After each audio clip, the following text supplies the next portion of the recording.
والمحصنات من النساء إلا ما ملكت أيمانكم كتاب الله عليكم وأحل لكم ما وراء ذلكم أن تبتغوا بأموالكم محصنين غير مسافحين فما استمتعتم به منهن فآتوهن أجورهن فريضة ولا جناح عليكم فيما تراضيتم به من بعد الفريضة إن الله كان عليما حكيما ومن لم يستطع منكم طولا أن ينكح المحصنات المؤمنات فمما ملكت أيمانكم من فتياتكم المؤمنات والله أعلم بإيمانكم بعضكم من بعض فانكحوهن بإذن أهلهن وآتوهن أجورهن بالمعروف محصنات غير مسافحات ولا متخذات أخدان فإذا أحصن فإن أتين بفاحشة فعليهن نصف ما على المحصنات من العذاب ذلك لمن خشي اللعنة منكم وأن تصبروا خير لكم والله غفور رحيم يريد الله ليبين لكم ويهديكم سنن الذين من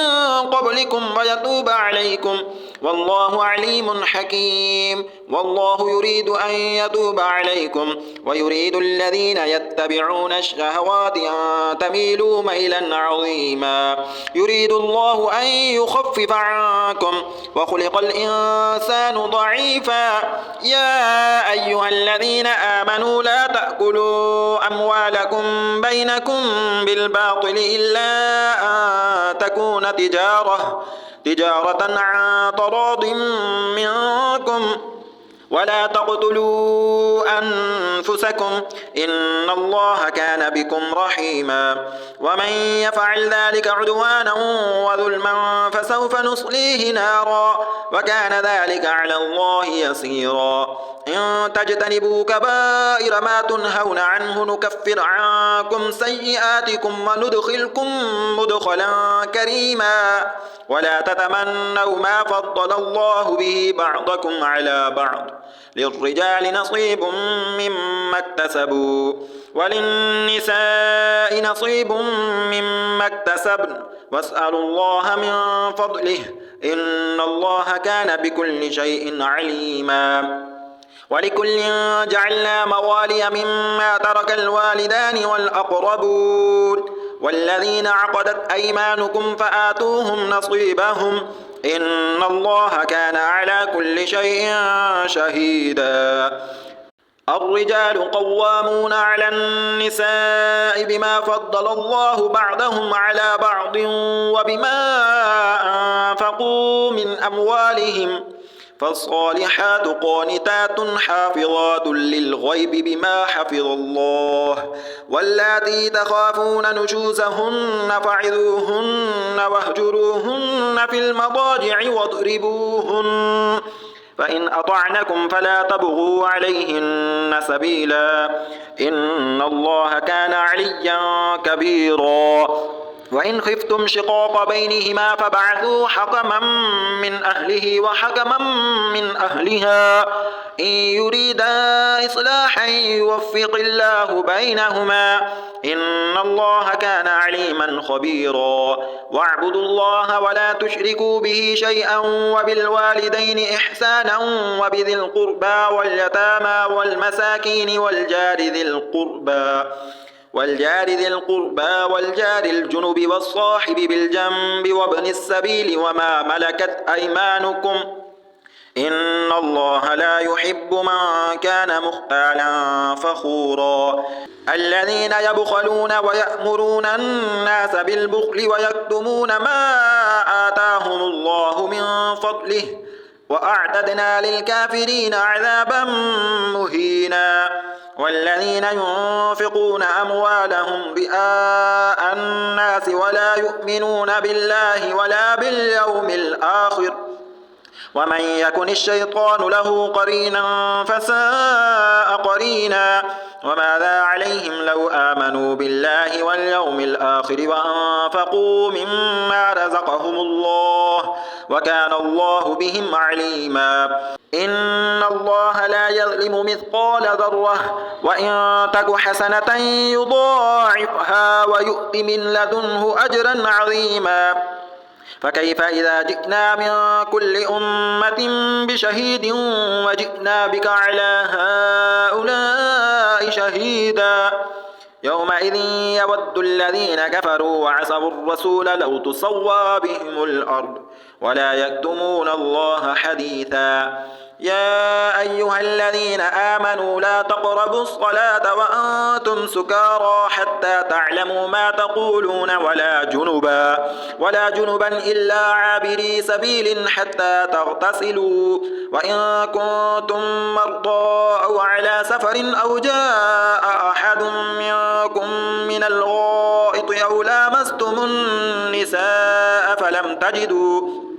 فلم تجدوا ماء فتيمموا صعيدا طيبا فامسحوا بوجوهكم وأيديكم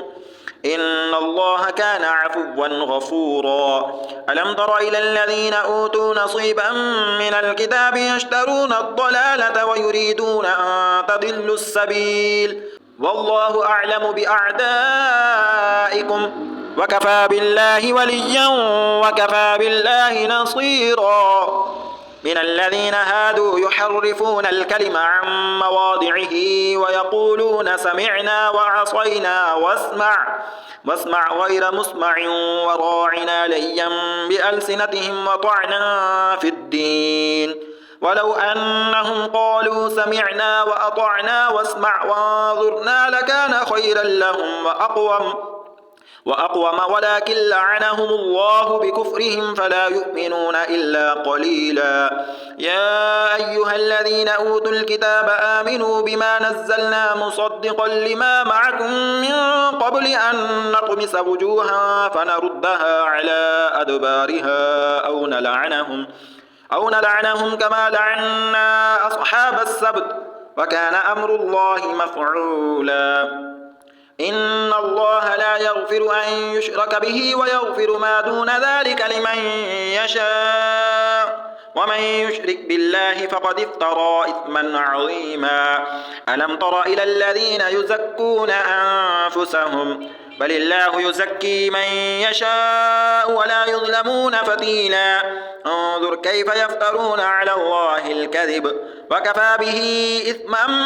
مبينا. ألم تر إلى الذين أوتوا نصيبا من الكتاب يؤمنون بالجبت والطاغوت ويقولون للذين كفروا هؤلاء أهدى من الذين آمنوا سبيلا. أولئك الذين لعنهم الله ومن يلعن الله فلن تجد له نصيرا. أم لهم نصيب من الملك فإذا لا يؤتون الناس نقيرا. أم يحسدون الناس على ما آتاهم الله من فضله فقد آتينا آل إبراهيم الكتاب والحكمة وآتيناهم ملكا عظيما. فمنهم من آمن به ومنهم من صد عنه وكفى بجهنم سعيرا. إن الذين كفروا بآياتنا سوف نصليهم نارا كلما نضجت جلودهم بدلناهم جلودا غيرها ليذوقوا العذاب إن الله كان عزيزا حكيما. والذين آمنوا وعملوا الصالحات سندخلهم جنات تجري من تحتها الأنهار خالدين فيها أبدا لهم فيها أزواج مطهرة وندخلهم ظلا ظليلا. إن الله يأمركم أن تؤدوا الأمانات إلى أهلها وإذا حكمتم بين الناس أن تحكموا بالعدل إن الله نعم ما يعظكم به إن الله كان سميعا بصيرا. يا أيها الذين آمنوا أطيعوا الله وأطيعوا الرسول وأولي الأمر منكم فإن تنازعتم في شيء فردوه إلى الله والرسول إن كنتم تؤمنون بالله واليوم الآخر ذلك خير وأحسن تأويلا. ألم تر إلى الذين يزعمون أنهم آمنوا بما أنزل إليك وما أنزل من قبلك يريدون أن يتحاكموا إلى الطاغوت وقد أمروا أن يكفروا به ويريد الشيطان أن يضلهم ضلالا بعيدا وإذا قيل لهم تعالوا إلى ما أنزل الله وإلى الرسول رأيت المنافقين يصدون عنك صدودا فكيف إذا أصابتهم مصيبة بما قدمت أيديهم ثم جاءوك يحلفون بالله إن أردنا إلا إحسانا وتوفيقا أولئك الذين يعلم الله ما في قلوبهم فأعرض عنهم وعظهم وقل لهم في أنفسهم قولا بليغا وما أرسلنا من رسول إلا ليطاع بإذن الله ولو أنهم إذ ظلموا أنفسهم جاءوك فاستغفروا الله واستغفر لهم الرسول لوجدوا الله توابا رحيما فلا وربك لا يؤمنون حتى يحكموك فيما شجر بينهم ثم لا يجدوا في أنفسهم حرجا مما قضيت ويسلموا تسليما ولو أنا كتبنا عليهم أن اقتلوا أنفسكم أو اخرجوا من دياركم ما فعلوه إلا قليل منهم ولو أنهم فعلوا ما يوعظون به لكان خيرا لهم وأشد تثبيتا وإذا لآتيناهم من لدنا أجرا عظيما ولهديناهم صراطا مستقيما ومن يطع الله والرسول فأولئك مع الذين أنعم الله عليهم من النبيين والصديقين والشهداء والصالحين وحسن أولئك رفيقا ذلك الفضل من الله وكفى بالله عليما يا أيها الذين آمنوا خذوا حذركم فانفروا ثبات أو انفروا جميعا وإن منكم لمن ليبطئن فإن أصابتكم مصيبة قال قد أنعم الله علي إذ لم أكن معهم شهيدا ولئن أصابكم فضل من الله ليقولن كأن لم تكن بينكم وبينه مودة يا ليتني كنت معهم فأفوز فوزا عظيما فليقاتل في سبيل الله الذين يشرون الحياة الدنيا بالآخرة ومن يقاتل في سبيل الله فيقتل أو يغلب فسوف نؤتيه أجرا عظيما وما لكم لا تقاتلون في سبيل الله والمستضعفين من الرجال والنساء والولدان الذين يقولون ربنا أخرجنا من هذه القرية الظالم أهلها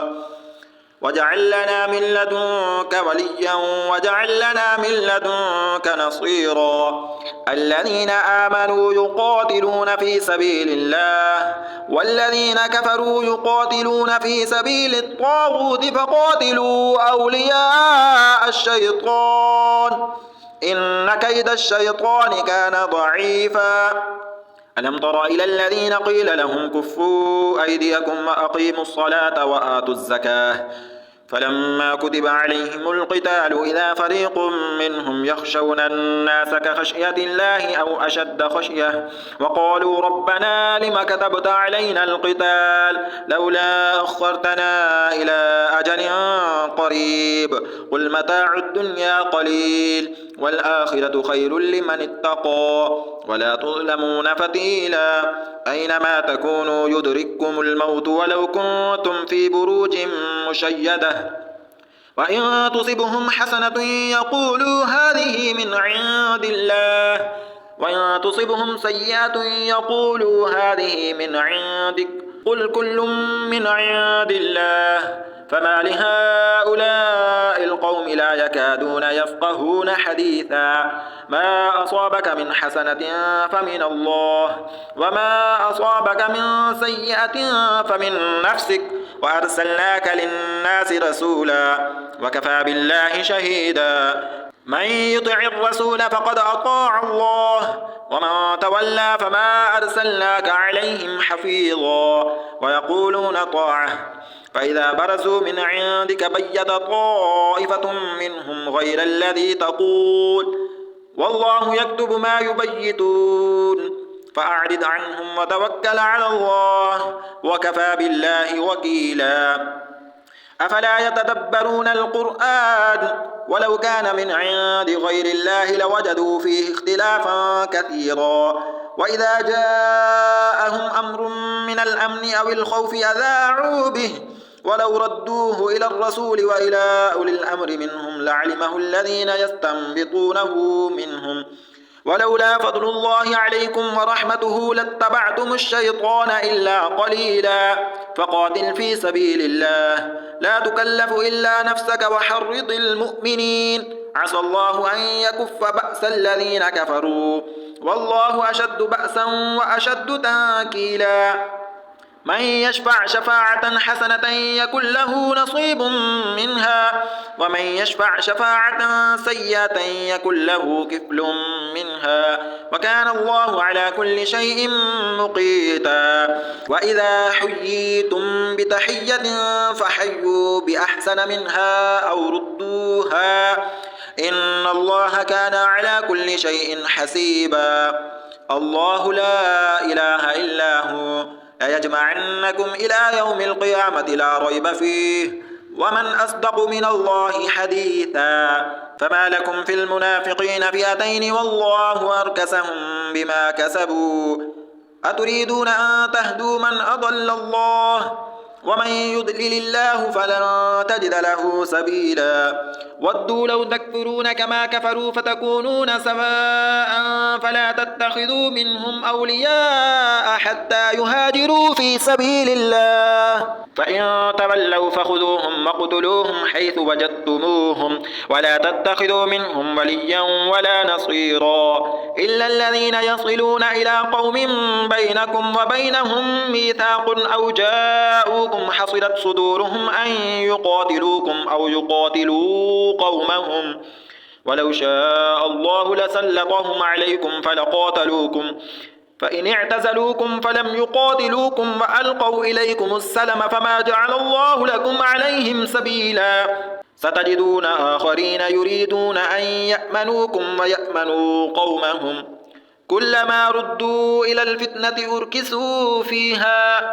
فإن لم يعتزلوكم ويلقوا إليكم السلم ويكفوا أيديهم فخذوهم واقتلوهم حيث ثقفتموهم وأولئكم جعلنا لكم عليهم سلطانا مبينا وما كان لمؤمن أن يقتل مؤمنا إلا خطأ ومن قتل مؤمنا خطأ فتحرير رقبة مؤمنة ودية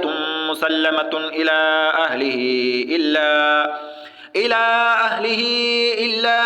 أن يصدقوا فإن كان من قوم عدو لكم وهو مؤمن فتحرير رقبة مؤمنة وإن كان من قوم بينكم وبينهم ميثاق فدية مسلمة إلى أهله وتحرير رقبة مؤمنة فمن لم يجد فصيام شهرين متتابعين توبة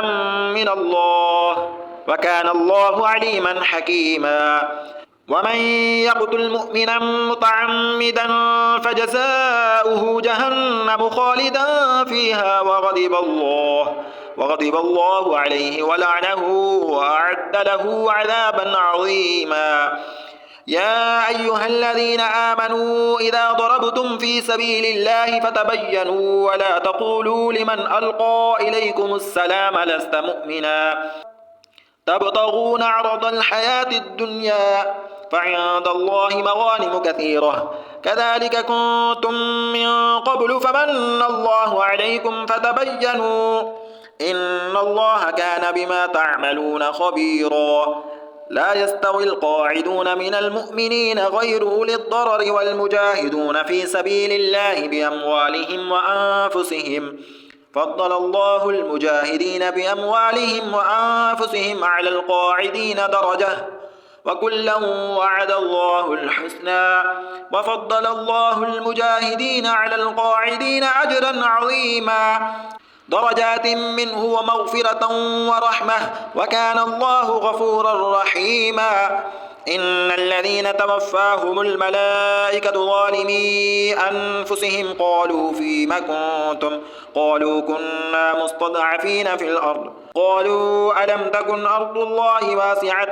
فتهاجروا فيها فأولئك مأواهم جهنم وساءت مصيرا إلا المستضعفين من الرجال والنساء والولدان لا يستطيعون حيلة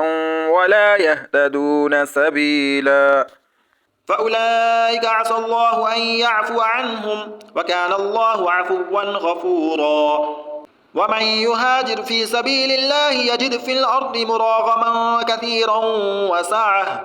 ومن يخرج من بيته مهاجرا إلى الله ورسوله ثم يدركه الموت فقد وقع أجره على الله وكان الله غفورا رحيما وإذا ضربتم في الأرض فليس عليكم جناح أن تقصروا من الصلاة إن خفتم أن يفتنكم الذين كفروا إن الكافرين كانوا لكم عدوا مبينا وإذا كنت فيهم فأقمت لهم الصلاة فلتقم طائفة منهم معك وليأخذوا أسلحتهم فإذا سجدوا فليكونوا من ورائكم ولتأت طائفة أخرى لم يصلوا فليصلوا معك وليأخذوا حذرهم وأسلحتهم ود الذين كفروا لو تغفلون عن أسلحتكم وأمتعتكم فيميلون عليكم ميلة واحدة ولا جناح عليكم إن كان بكم أذى من مطر أو كنتم مرضى أن تضعوا أسلحتكم وخذوا حذركم إن الله أعد للكافرين عذابا مهينا فإذا قضيتم الصلاة فاذكروا الله قياما وقعودا وعلى جنوبكم فإذا اطمأننتم فأقيموا الصلاة إن الصلاة كانت على المؤمنين كتابا موقوتا ولا تهنوا في ابتغاء القوم إن تكونوا تألمون فإنهم يألمون كما تألمون وترجون من الله ما لا يرجون وكان الله عليما حكيما إنا أنزلنا إليك الكتاب بالحق لتحكم بين الناس بما أراك الله ولا تكن للخائنين خصيما واستغفر الله إن الله كان غفورا رحيما ولا تجادل عن الذين يختانون أنفسهم إن الله لا يحب من كان خوانا أثيما يستخفون من الناس ولا يستخفون من الله وهو معهم إذ يبيتون ما لا يرضى من القول وكان الله بما يعملون محيطا ها أنتم هؤلاء جادلتم عنهم في الحياة الدنيا فمن يجادل الله عنهم يوم القيامة أم من يكون عليهم وكيلا ومن يعمل سوءا أو يظلم نفسه ثم يستغفر الله يجد الله غفورا رحيما ومن يكسب إثما فإنما يكسبه على نفسه وكان الله عليما حكيما ومن يكسب خطيئة أو إثما ثم يرم به بريئا فقد احتمل بهتانا وإثما مبينا ولولا فضل الله عليك ورحمته لهمت طائفة منهم أن يضلوك وما يضلون إلا أنفسهم وما يضرونك من شيء وأنزل الله عليك الكتاب والحكمة وعلمك ما لم تكن تعلم وكان فضل الله عليك عظيما لا خير في كثير من نجواهم إلا من أمر بصدقة أو معروف أو إصلاح بين الناس ومن يفعل ذلك ابتغاء مرضات الله فسوف نؤتيه أجرا عظيما ومن يشاقق الرسول من بعد ما تبين له الهدى ويتبع غير سبيل المؤمنين نوله ما تولى ونصله جهنم وساءت مصيرا. إن الله لا يغفر أن يشرك به ويغفر ما دون ذلك لمن يشاء ومن يشرك بالله فقد ضل ضلالا بعيدا. إن يدعون من دونه إلا إناثا وإن يدعون إلا شيطانا مريدا. لعنه الله وقال لأتخذن من عبادك نصيبا مفروضا ولأضلنهم ولأمنينهم ولآمرنهم فليبتكن آذان الأنعام ولآمرنهم فليغيرن خلق الله ومن يتخذ الشيطان وليا من دون الله فقد خسر خسرانا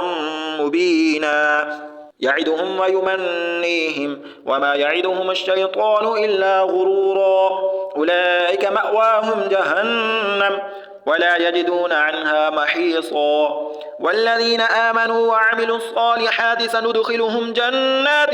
تجري من تحتها الأنهار خالدين فيها أبدا وعد الله حقا ومن أصدق من الله قيلا. ليس بأمانيكم ولا أماني أهل الكتاب من يعمل سوءا يجز به ولا يجد له من دون الله وليا ولا نصيرا. ومن يعمل من الصالحات من ذكر أو أنثى وهو مؤمن فأولئك يدخلون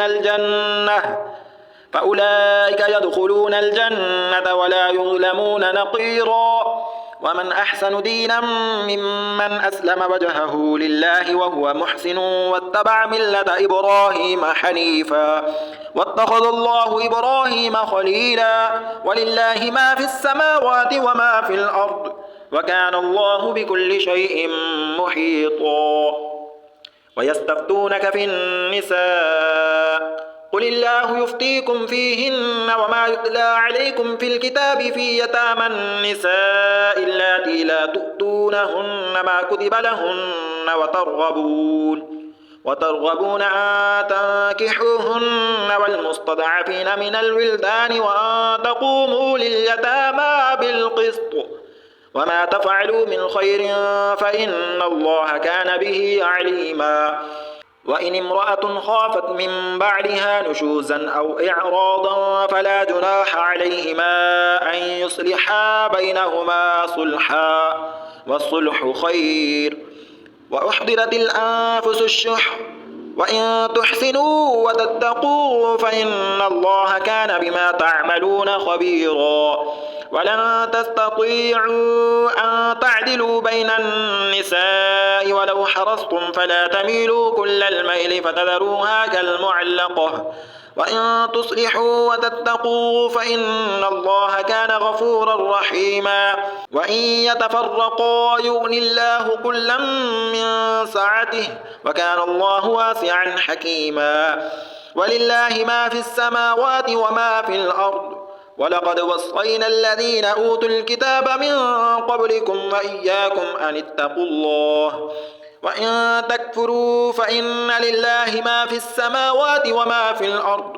وكان الله غنيا حميدا. ولله ما في السماوات وما في الأرض وكفى بالله وكيلا.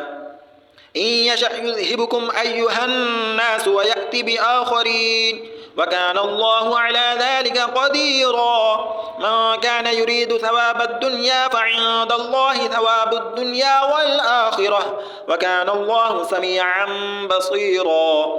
يا أيها الذين آمنوا كونوا قوامين بالقسط شهداء لله ولو على أنفسكم أو الوالدين والأقربين. إن يكن غنيا أو فقيرا فالله أولى بهما فلا تتبعوا الهوى أن تعدلوا وإن تلووا أو تعرضوا فإن الله كان بما تعملون خبيرا. يا أيها الذين آمنوا بالله ورسوله والكتاب الذي نزل على رسوله والكتاب الذي أنزل من قبل ومن يكفر بالله وملائكته وكتبه ورسله واليوم الآخر فقد ضل ضلالا بعيدا إن الذين آمنوا ثم كفروا ثم آمنوا ثم كفروا ثم ازدادوا كفرا لم يكن الله ليغفر لهم ولا ليهديهم سبيلا بشر المنافقين بأن لهم عذابا أليما الذين يتخذون الكافرين أولياء من دون المؤمنين أيبتغون عندهم العزة فإن العزة لله جميعا وقد نزل عليكم في الكتاب أن إذا سمعتم آيات الله يكفر بها ويستهزأ بها فلا تقعدوا معهم حتى يخوضوا في حديث غيره إنكم إذا مثلهم إن الله جامع المنافقين والكافرين في جهنم جميعا الذين يتربصون بكم فإن كان لكم فتح من الله قالوا ألم نكن معكم وإن كان للكافرين نصيب قالوا ألم نستحوذ عليكم ونمنعكم من المؤمنين فالله يحكم بينكم يوم القيامة ولن يجعل الله للكافرين على المؤمنين سبيلا إن المنافقين يخادعون الله وهو خادعهم وإذا قاموا إلى الصلاة قاموا كسالى يراءون الناس ولا يذكرون الله إلا قليلا مذبذبين بين ذلك لا إله هؤلاء ولا إله هؤلاء ومن يضلل الله فلن تجد له سبيلا يا أيها الذين آمنوا لا تتخذوا الكافرين أولياء من دون المؤمنين أتريدون أن تجعلوا لله عليكم سلطانا مبينا إن المنافقين في الدرك الأسفل من النار ولن تجد لهم نصيرا إلا الذين تابوا وأصلحوا واعتصموا بالله وأخلصوا دينهم لله فأولئك مع المؤمنين وسوف يؤتي الله المؤمنين أجرا عظيما ما يفعل الله بعذابكم إن شكرتم وآمنتم وكان الله شاكرا عليما